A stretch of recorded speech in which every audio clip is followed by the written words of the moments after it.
Welcome to MilSpouse Matters, the podcast dedicated to encouraging military spouses. I'm your host, Jen McDonald, and I was a military spouse for nearly 30 years until my husband's retirement. I'm now the mom of 4 young adults, including 1 active duty son.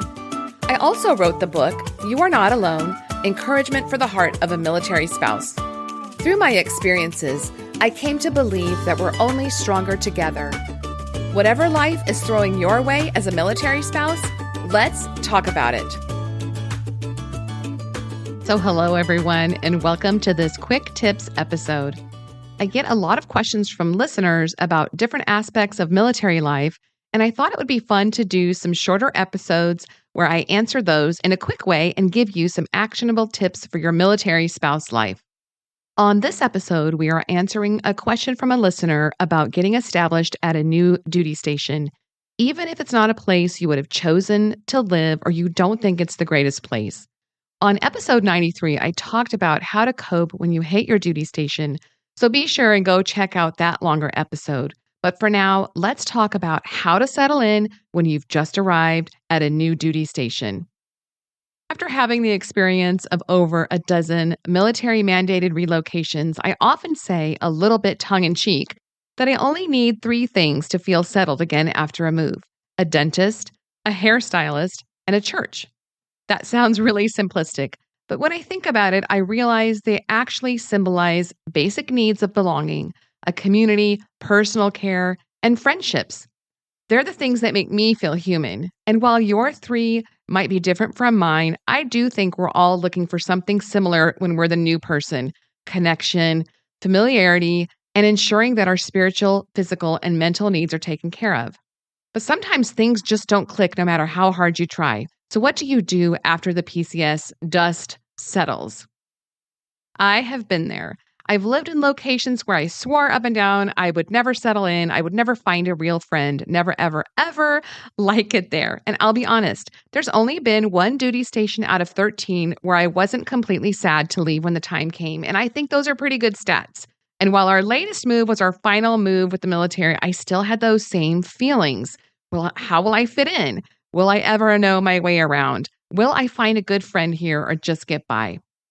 So here are a few tips from me, and then I'm going to share some really practical, helpful tips from my Facebook group as well. The first thing I would say is give yourself time. Life doesn't always happen on my timetable. Sometimes I don't find my new best friend until months before moving on. It's not the way it always goes. But I have found it's best to give myself time to adjust, get to know the new area, even though I might be chomping at the bit to get out of the house and meet new people. There's also a component of grieving and working through what was, and that does take time. But also, while you're giving yourself time, get out there. Whether you're working outside the home or not, you do need connections, and you may not find them through work or the people who live in your neighborhood. Try to join a book club, a running group, a mom's day or night out, whatever you're interested in. Start with some of your interests and see what's available in your area. You might be surprised who you'll meet at like church choir practice or the local MOPS group. I had one of the founders of Military Wild on the podcast, and I will link to that episode. That's an amazing way to find other people who want to get outdoors, and it's all military or veteran-oriented people. So that's a fun way to meet other people that you can relate to. Leave your comfort zone. You may be in a location that doesn't offer anything that you've normally done in the past, so be willing to try something different. Have you always avoided spouses groups because of, quote, the drama? Well, maybe give it a chance. Did you see a notice on a local Facebook group for a hiking club, something you wouldn't normally do? Why not give it a try? I would also say don't overlook how important civilian friends can be. When we were stationed in Hawaii, our best friends as a family were all civilians. It gave us a wonderful break from that fishbowl feeling that can be part of living on base. We're still in touch, still see them when we go back, and I am so thankful for their friendship and love. They are forever friends. Maybe you'll connect with locals through church or other parents through your kids' sports teams. So those can be some of your best friends, and you might get to see them again because they'll likely be there if you visit again or get stationed there again. Next, I would say have patience. While I might want my new life settled like yesterday, thank you very much, it does take time to settle in. Military families don't always have that time to forge new lives because we're often in a place a matter of 2 years or even less. But still have patience. Don't force it. Be open to new experiences. And I hope you'll find yourself in a few months feeling very much at home. And finally, remember this time is a blessing, even though it doesn't seem like it. You might feel like your life is on pause. It's a good time to take stock of what you'd really like to be involved in, maybe even make a job or career change, or simply embrace this clean slate you've been handed. I write about living in the pause in my first book. It's a mixed blessing, this abrupt grinding to a halt of the too busy life we raced through a few weeks ago. We're forced to stop and reassess everything, whether we like it or not. And what we choose to include in our lives now is a choice, no longer a default. And that is a blessing indeed. Look at this as a second or third or ninth chance. Recognize this time as an opportunity to start fresh, to even reinvent yourself. That job you learned to dread and the boss who made your life miserable, gone. The difficult neighbor, not your problem anymore. This is the perfect time to make changes and seriously consider opportunities you've always wanted to pursue. And now I'm turning to my amazing Facebook group, Christian Military Spouses. Be sure to join us. I will link to it in the show notes. And here are some of their amazing tips about adjusting to a new place. Susanna says, we look for a solid biblically based church. I've been richly blessed by this group of friends we made it at our church, also by getting to know our neighbors and establishing a relationship with them as well. Also, I love traveling, so I ask spouses or locals what their favorite things to do are in that region or their favorite restaurants. Jody has a great idea. She says, walk the neighborhood during the busy hours, after supper, late morning on weekends, before work if you're an earlier riser. Even if the anxiety report in your head says it would prefer you find a quieter time or just not go out at all.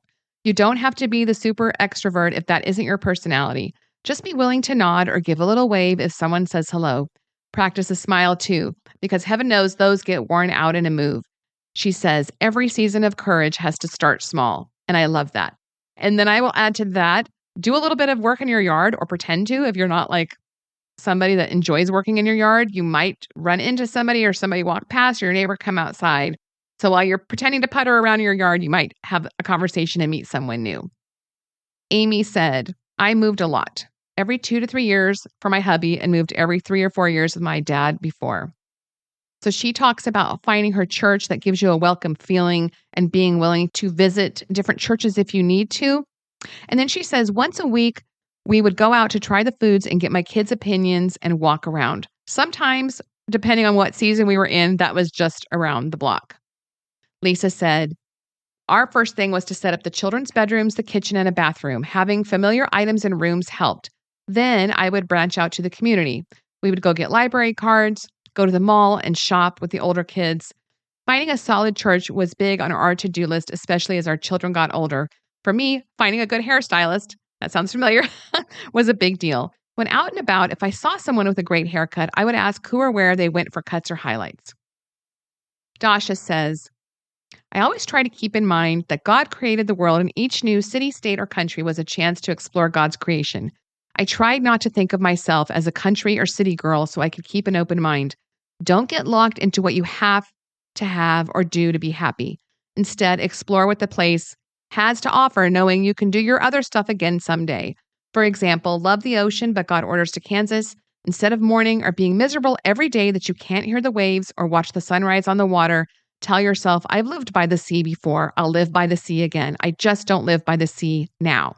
Embrace everything that Kansas has to offer because it may be the only time you're ever there.